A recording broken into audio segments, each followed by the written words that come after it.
This is Jason J. Lewis, the voice of Superman on Justice League Action. This is Mark Waid, writer of Superman Bloodlines. And you're listening to the Krypton Report. And you're listening to Krypton Report.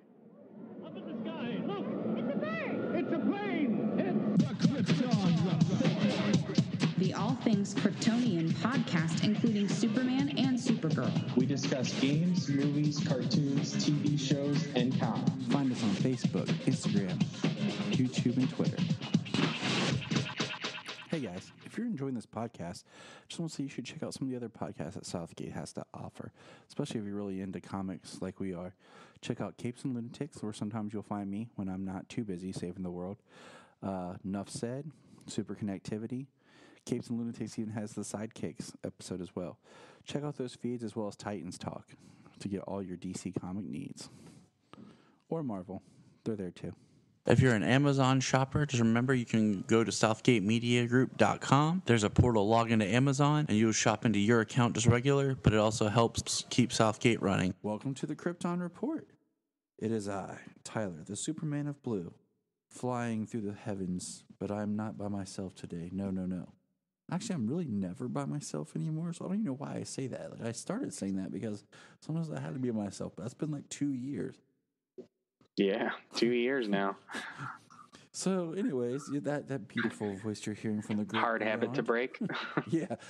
Mr. James Cole, the Superman of Red, from that distant land of like 2 hours away. Yeah. Not even that. I think it's under, but, it's just one of those fun things that we say. Well, with the way people drive, because there's a little rain on the ground, a little rain on the roads, you might end up being like twice that. Oh my gosh. People kill me. But we're going to jump in. But first, we're going to do a little catch-up run back.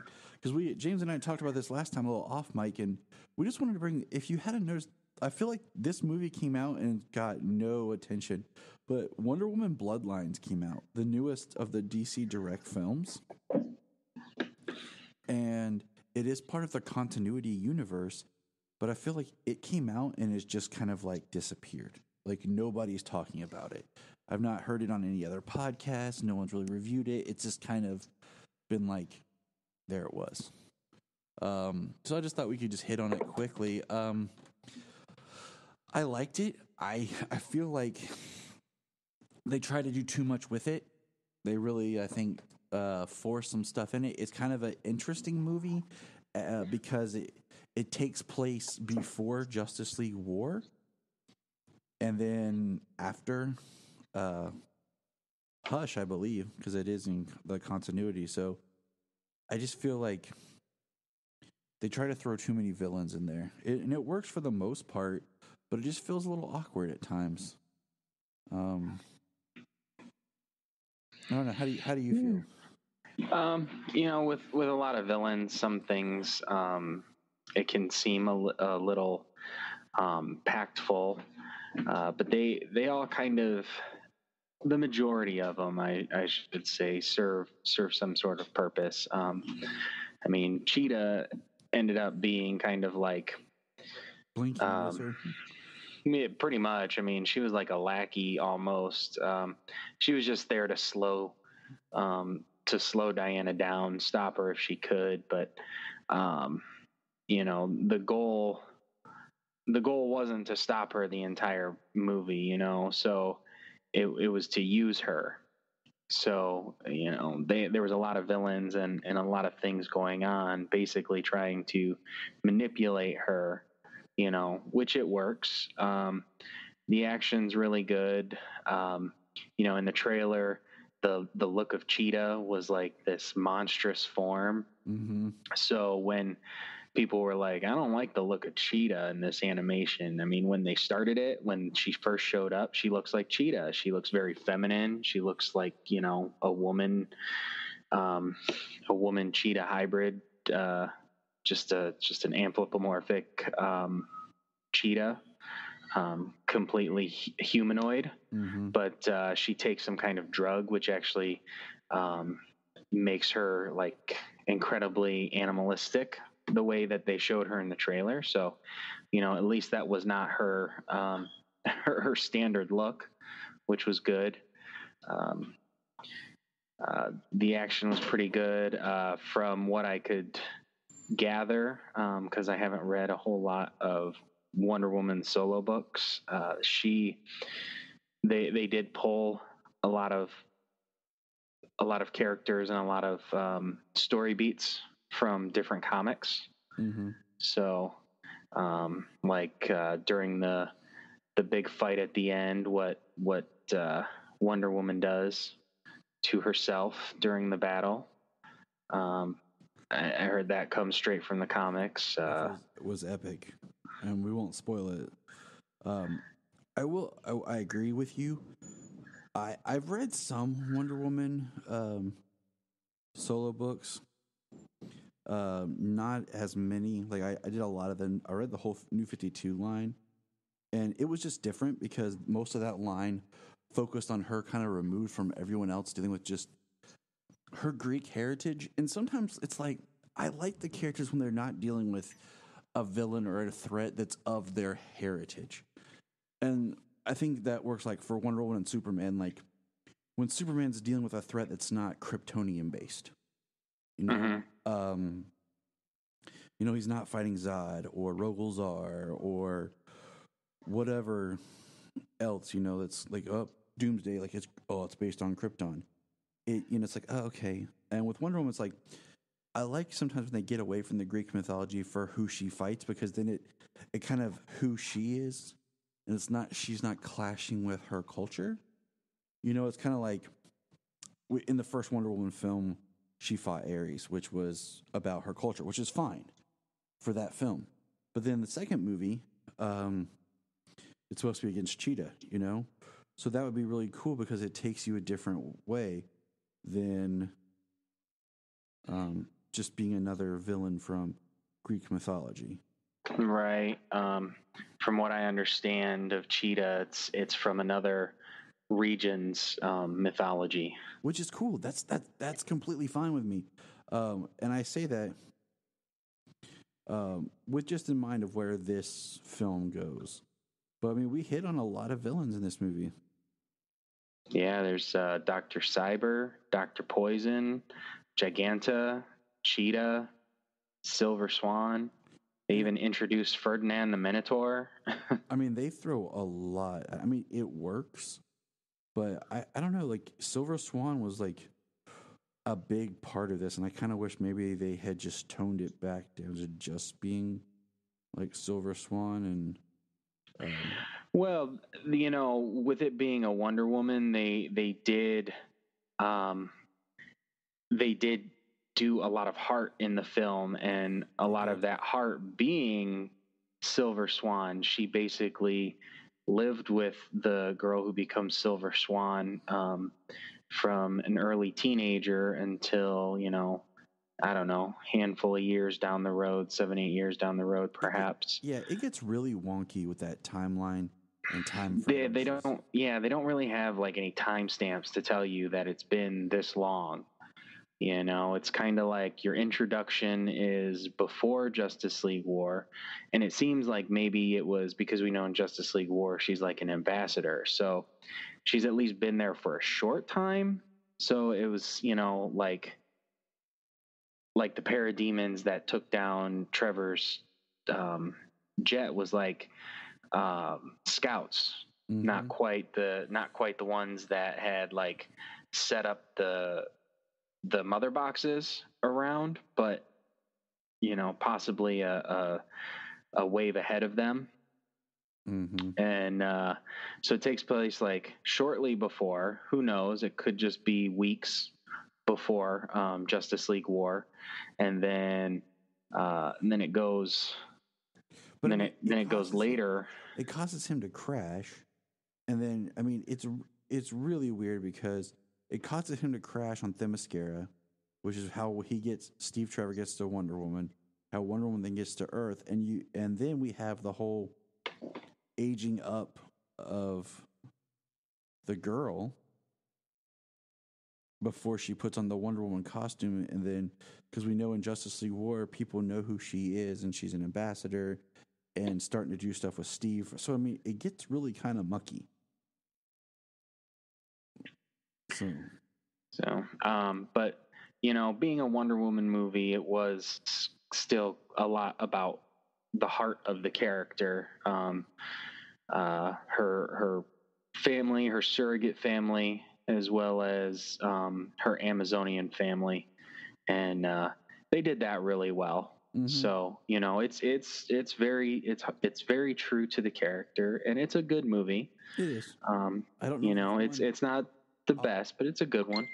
Yeah, I don't know if I'll be like going back to it as much. I mean, I love that other Wonder Woman film, and I watch it often. But I don't know. I'll have to. We'll see. Mm-hmm. But all right, moving on. So, quick note: this just happened today. Before we filmed or recorded, there was a thing that said that Joss Whedon had wrote 80 pages of script to go with Zack Snyder's Justice League. Because if we remember, Whedon was hot to rewrite some scenes, to add some scenes, and then most of those were all cut out. And I've said all along that I don't blame Whedon for Justice League, because I don't think it's not even his film. He would have done things different. I really think that him and Snyder both got scrapped, and it's a studio issue that made Justice League the movie that it was. Yeah. Well, if the standard, and it could be a little more, could be a little less, depending, how heavy dialogue, exposition, what have you. Each page of script, they say an average is to translate a page of script to 1 minute of screen time. Yep. So if he had 80 pages that they used, if they shot all 80 pages, that's 80 minutes out of a 119-minute film. There's 39 minutes of the film that was Zack Snyder's. 39 minutes of the film. That is not enough to be considered a Zack Snyder film. Like, legally, yeah, that is not enough film to have Zack Snyder's name as the credited director. Yeah, so it's just one of those things where there's a lot that happened that we don't even know about. And the way that it's stated, it's like he wrote pages for the script that they didn't even use. Like, there was supposed to be more they filmed and didn't use. But there was more. Right. Well, he was brought in to do a job. We know, morphed into something more than what he was brought in to do. Right. Well, they were trying to morph Justice League from the moment of BVS's release. They were already working on Justice League when BVS was released, and they were already trying to morph it because of critical reviews. Even though the movie made over $800 million at the box office, okay, no slouch of a film, but because it didn't hit the $1 billion mark, and the fact that it was without question at least middle of the road with critics. A lot of critics like panning it, like calling it just distasteful and horrible, which I wouldn't trust those critics as far as I can throw them. I'm strong, but I can't throw them that far. I mean, he ain't lying. He is strong. But, critics anyways, I put very little stock into any critic. I mean, there are a lot of people that share similar tastes, and if they say something's good, I'll tend to believe them, but I still judge and make my own opinions on a film. I don't let somebody else's opinion color mine when it comes to watching a film. That's why Man of Steel is my favorite DCEU film, and BVS is in the top 3, sometimes 2. Yeah. So, the other thing is, and this is kind of with that same pattern. Yeah, there was a Men's Health article, and Henry Cavill basically said the cape's still hanging in his closet. He hasn't given up, and that's great. Like, And that's what we want to hear. But like you and I have said before, it's the same thing with like Brandon Routh. He was Superman until he wasn't. He was Superman until the studio said, "Hey, we're done with you and your Superman. We're going to do this." So it's kind of like it doesn't matter if Henry wants to or not, unless he's fighting for it, unless there's like him and a director and a script going at bat for it. It doesn't matter if he wants to do it or not. The studio, right, if they don't do anything with it, then it's just that's what it is. Yeah, and you know, and everybody's gonna we know that, you know, he is till he isn't, so that's fine, and people are going to be like, oh, there's hope yet, which is good, but also there's going to be people who are like, well, they're not doing anything with him, so he's not yet, you know, he's not yet until he is again. But you know, they could still be, at this moment in time, he could actually be Superman. They may not want to lose him as Superman, but they may not also have the exact place or story for the film they want to do with him. So that is a possibility as well. And that's why I'm just saying, like, it's great, but I'm not like... But they're not saying, yeah, he is Superman, but he's not having a movie for another 3 years. You know what I mean? I mean, by the or time... Or we're not announcing a movie for another 3 years. Like... By the time he does The Man of Steel 2, it will be Kingdom Come. Well, Henry's still a young guy. You know, he's only our age. We're Speak for yourself, Tyler. Well, that's true. James is Benjamin Button in this stuff. Yeah, I got gray going on, but it's just a distinguished look. That's all. It's true. It is true. But so yeah, I mean, you know, he takes care of himself. Like I said, I mean, I'm hopeful until he's not. So until they say he's not, I'm just hoping that he is, and they just don't have it yet because they want a little bit of distance from the middle of the ground reviews of Man of Steel and BVS, and then the box office flop that was Justice League, which was executives' fault in the first place. You know, give him a little distance before they use him again. You know, build up a world around it, and then Superman can pop up anywhere and everybody will always be like, yeah. And then so the last kind of piece of news I got was they released saying that Stargirl, which we've talked about before, is going to be on the CW, but from the way I read the article, it sounds like it's going to be on DC Universe. And then 2 days later, it's going to appear on the CW app. So it won't be on the station on television airing. It's just going to be on their app. I think that's kind of interesting. It does get around some of the network limitations. You know, they could do stuff that's not. They could do stuff a little less DC Universe, which we know is open to anything: language, violence, nudity, what have you, gore, what have you. So they could do a little bit less of that and get closer to network standards, but they could also do a little more than network standards because it's not going to be on network TV. Right. So, it's cold in the basement.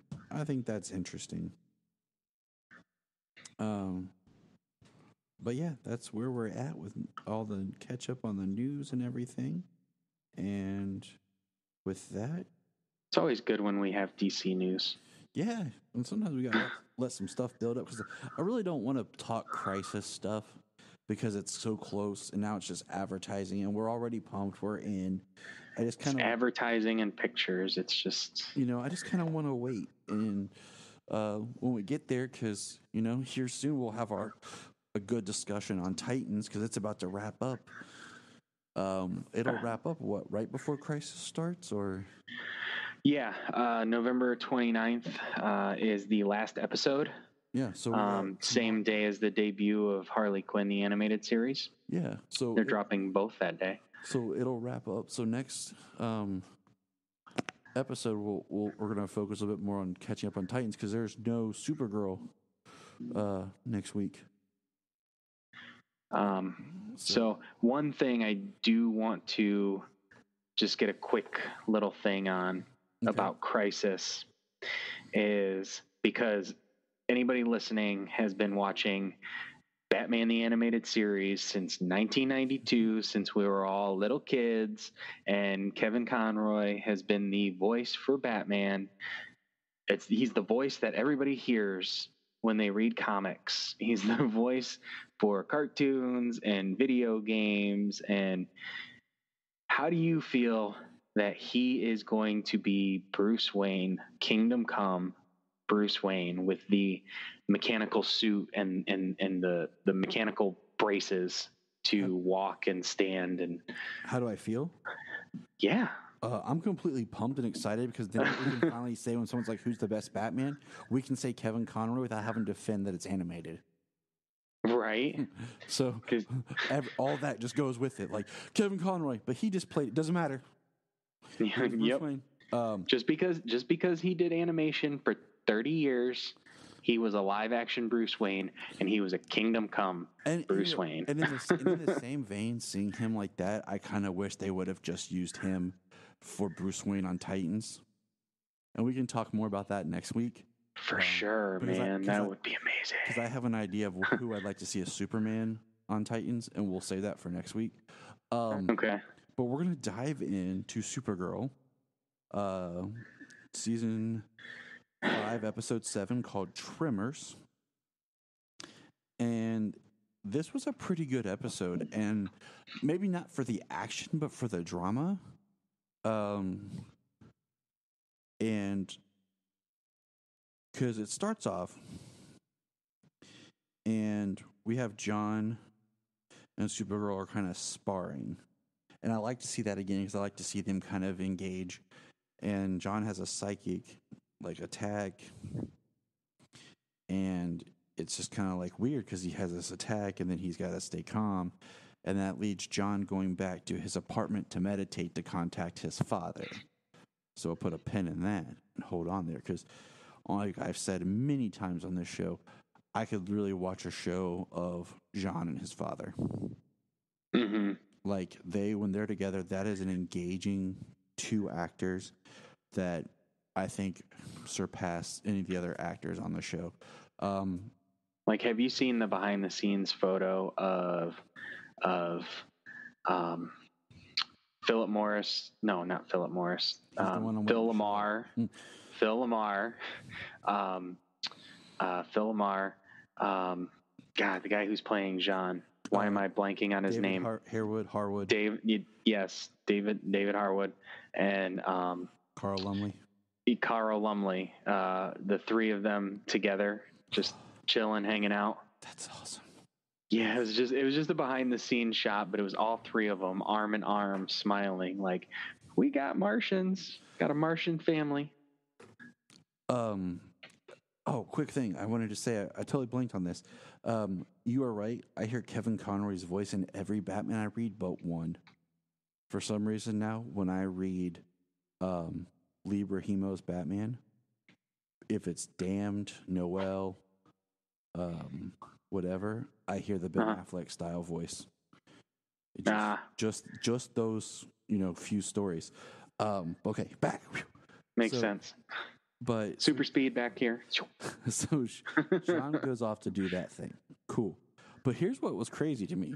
I'm sitting there thinking, like, can Supergirl the show really do Leviathan? Because we just had event Leviathan end, and to me it was kind of disappointing. So I just picked up my books and I have not read, but I must say, okay, I have not read part 6, but it came out last week. And the fact that I have not seen one thing on Facebook or Twitter revealing the identity of Leviathan just shows how little that it matters who it is. I don't even know who it is, but that shows how little that it matters in the DC universe that whoever Leviathan is, because people are all ready to spoil everything. Yes. Comics, movies, TV shows, people are all ready to spoil everything. And on Facebook and Twitter, I have not seen one thing saying Leviathan revealed, this is who it is, da da da da da. I don't even know because I haven't seen it, and the book's been out for over a week. That is how little of a splash that has made, and that's ridiculous. Yes. And when you read it, you'll just kind of like, huh. And that's why, like, I'm sitting here this whole episode thinking, like, how can they do Leviathan? Like, is this really Leviathan? And it just seems like it's just Leviathan in name only. Like, it was just a name they used to be like, oh, and in a way, I kind of like where this is kind of going with Leviathan, more so than what the book did. But we find out, and this is where it gets crazy, is old lady Leviathan, as I was calling her, we found her name's Margot. Yes. Is in Lena's apartment, wants the medallion, which we mentioned last week. The medallion, the writing on the medallion is not just an image, it's writing that translates to Leviathan. Attacks Lena, tries to shoot her, and basically she fails at her mission to retrieve the medallion. She goes back, and we find out that she's working for somebody, and the actor who she's working to steps in, and it's Mitch. Can't pronounce his last name with a P. But if you are a CW fan or a Supernatural fan, like James and I both are, you'll recognize him as Grandpa Campbell, Mary Campbell's father. Mm-hmm. And he always seems to play some sort of pain in the butt. Yeah, well, trying to think of his character name. He was also on Sons of Anarchy, and he played Darby. Played a white supremacist. Darby, that's it. He played a white supremacist. Yeah, I remember that because there's a little town not far from here named Darby, so it was just easy to remember. And Junia has a cousin named Darby. But yeah, he's in a lot of stuff. He's a great character actor. He was on the X-Files and stuff for a while. So he is, and I'm like, okay, this is kind of cool. But then he starts talking and talks about, and I quote, our ship landed here like an asteroid and wiped out the dinosaurs. I was charged with protecting this planet. Okay. And he is called Ramakhan. And he's been here throughout history. We find out. So I was like, yeah, lots of different things. Volcanoes that wiped out civilizations. Noah's flood. Flood. Yeah. Earthquakes. Yeah. Because what happens is he says, I'll do it myself. And he attacks Lena when she's doing this speech. And she has Supergirl there to protect her. And Supergirl unloads her heat vision. And it does nothing.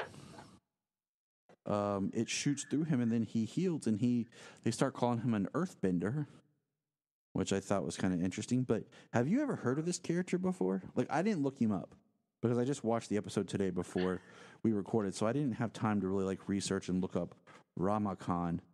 The name sounds familiar, but I do not have a lot of knowledge. Ramakhan. And see, that's how I feel. But then Khan is just another name for like a king or a lord. Like, you know. He's a fictional character in DC Comics universe. Earliest appearance is 1004 BC, with no information given about his exact birth date in the land of Atlantis. He became the joint ruler of Atlantis. 21st century Ramakhan appeared in Juniper as its elemental defender.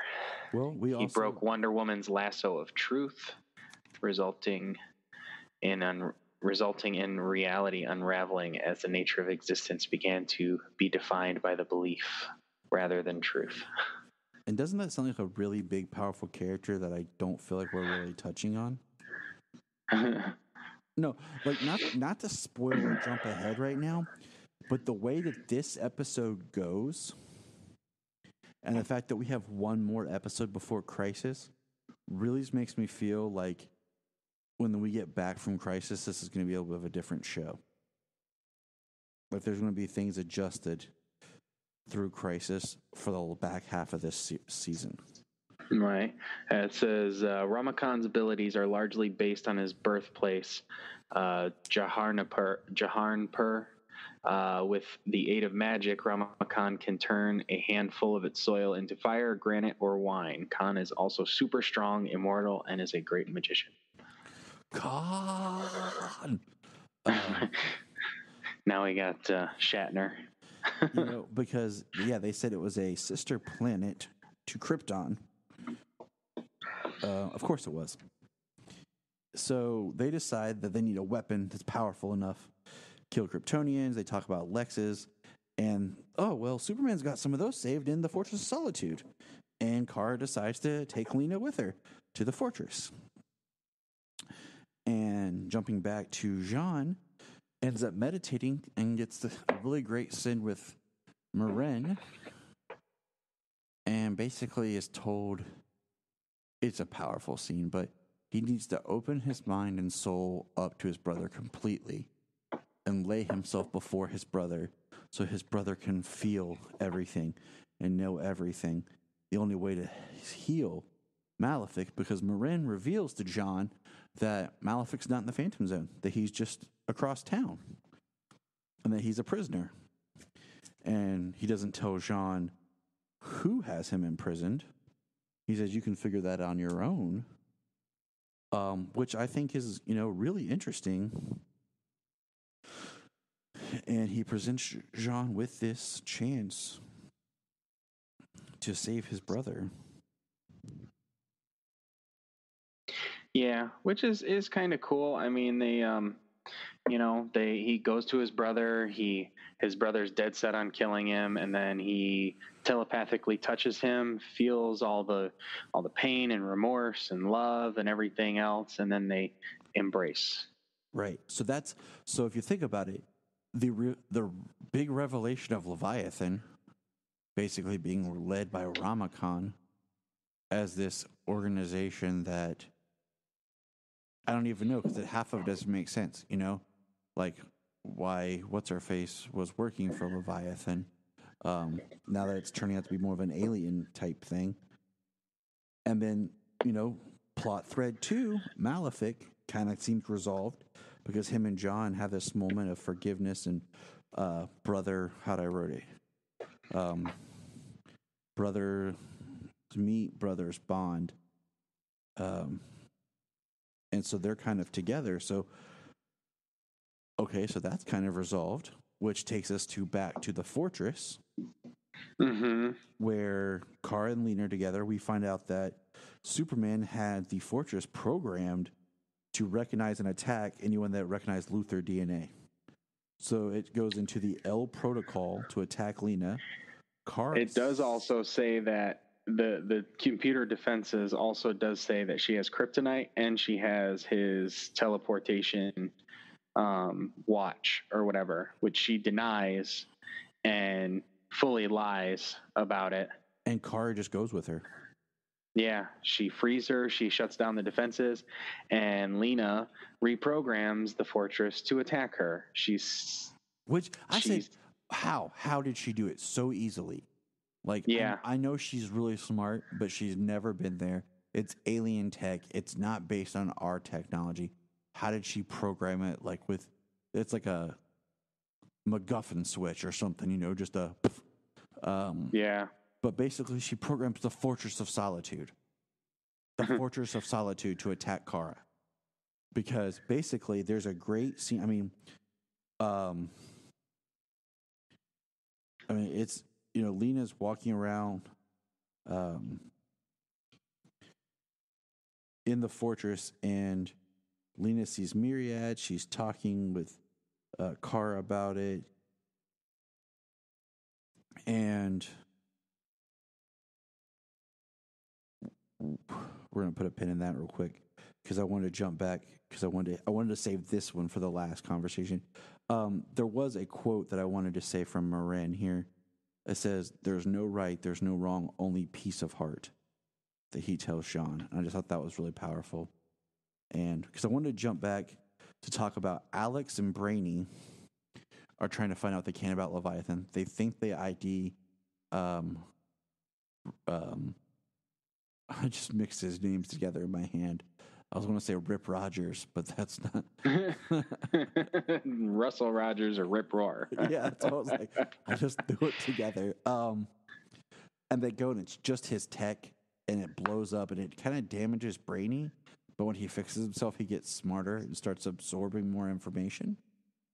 And, Alex kind of falls down and is in the hospital real quick from the explosion. And there's a scene with her and Kelly that basically looks like Kelly's going to leave Alex. And they have a little bit of a rendezvous at the end of the episode where they're trying to reconnect together. And I missed it because the kids came in and were trying to get me to help them with some stuff. But Brainy, his intelligence increases. He finds where Leviathan is. They go there, and it looks like Leviathan's headquarters is they're in a pocket dimension or something, where some sort of tech is keeping them hidden because Brainy can't actually physically find them. And there's another woman there, and she's kind of the question mark, a blonde that we haven't seen before, who's talking about her tech, to Ramakant about allowing her to use her tech to control people. And there's no Rojas in this episode, or Nia in this episode at all, or Catco. I didn't catch that woman's name either. I don't think they said it. They never said it. So she's kind of like the wild card, I'm saying. But so there's our other characters, what they're up to in this episode. Now back to the fortress. So Lena Kara is not paying attention when Lena reprograms the fortress. She says she's sending a message to Brainy, which is wrong. They're looking at all the weapons in the storeroom. Lena discovers Myriad. And they're talking about it. And then Kara goes away and comes back. And Lena has Myriad in her hands. And Kara says, what are you doing? And Lena goes, basically pauses and admits it. She says, you caught me. And I've been using you the same way you use me. And it just breaks from there. Yeah. It just goes to them arguing. Lena has, from an acting point of view and just scene stealing of how she killed her brother. And Kara naively is like, oh, no, I killed him. He fell. She's like, no, he didn't. He used his transdimensional watch. And I knew where he would be, and I shot him. She's like, I had my gun, and I was waiting.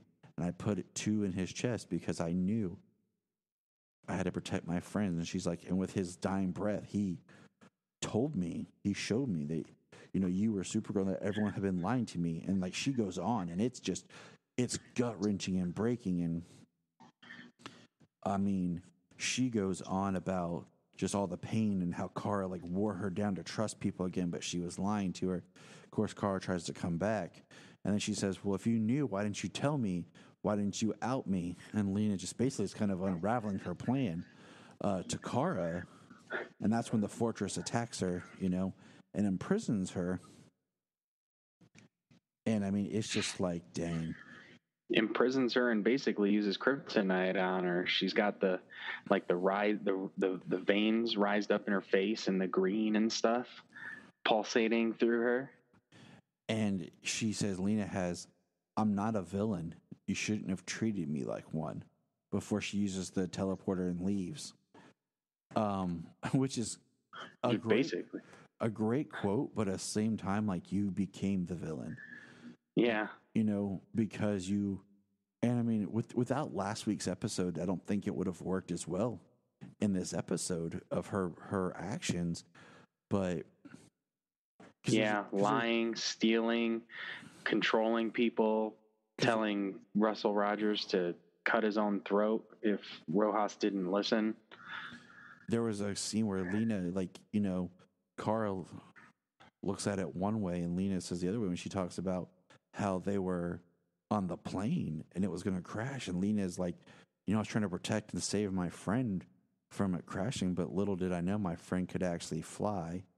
And, you know, and Kara says, well, I wanted to tell you, like, you know, and one way Lena's pointing out an example of how many times Kara has saved her without her realizing it. But at the same time, she's pointing out the lies that Kara told her and how foolish Lena felt, you know, trying to save her friend. And she was fearful for her friend, but her friend was fine. Would have been fine with no issue, no problem.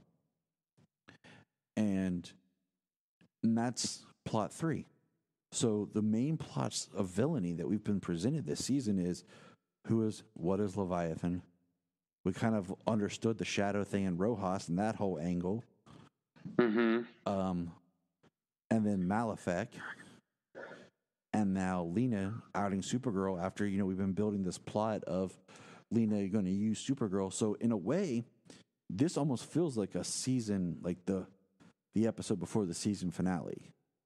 And that's why I say I feel like after Crisis, it's going to be something of a different show. Right. I could be wrong, but I feel like there's some things that are... Well, they have stated, you know, things like that, especially with the Flash, that there's like pre-crisis and post-crisis. Exactly. And so things are likely to be different. And that's what it needs to be. I mean, it needs to be, when it's all said and done, it needs to come off and feel like a little bit different. There needs to be some readjustment, recalibration, because if they don't fold the multiverse into one, what's the point of doing Crisis? Like, it'll help soft reboot the entire CW versus shows. Right. But all right, man. Well, yeah. That's it for this episode. That's about it. we got it here. I mean, it was good. We're getting ready for Crisis. So let's tune in next week. We're going to talk more Titans and just kind of wrap up and kind of catch up on our CW shows before we kick off our Crisis. So yeah, I've got to catch up on some. The only ones I've actually been up on is Batwoman and Supergirl. So I'm like one episode behind everything. So I am two episodes behind on Black Lightning, probably 4 episodes behind on Flash and Arrow.